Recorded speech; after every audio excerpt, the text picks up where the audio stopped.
Sa pagpapatuloy ng pinaigting na kampanya ng Philippine National Police laban sa iligal na droga, 3 suspek ang nasa kote sa isang buy-bust operation na isinagawa sa Malate, Maynila.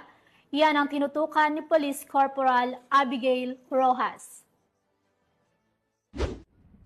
Naaresto ng mga tauhan ng Station Drug Enforcement Unit ng Manila Police District ang 3 hinihinalang sangkot sa iligal na droga sa isinagawang anti-illegal drug buy-bust operation dakong alas 2 pasado ng madaling araw sa kabahan ng Quirino Avenue, Barangay 720, Malate, Manila.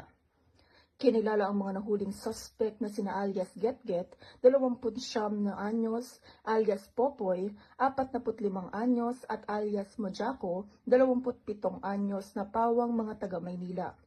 Nasamsam mula sa mga suspect ang 4 na pakete ng hinihinalang shabu na may tinatayang timbang na 12 gramo at may malaking halaga. Kasama din sa nasabat ang mga perang ginamit na buy-bust money. Kasalukuyan namang nasa kustodya na ng istasyon ang mga suspect habang inihahanda ang kasong isasampa laban sa kanila para sa paglabag sa Sections 5 at 11, Article 2 ng Republic Act 9165 o Comprehensive Dangerous Drugs Act of 2002. Ang nasabing operasyon ay bahagi ng patuloy na kampanya ng Manila Police District laban sa iligal na droga sa lungsod.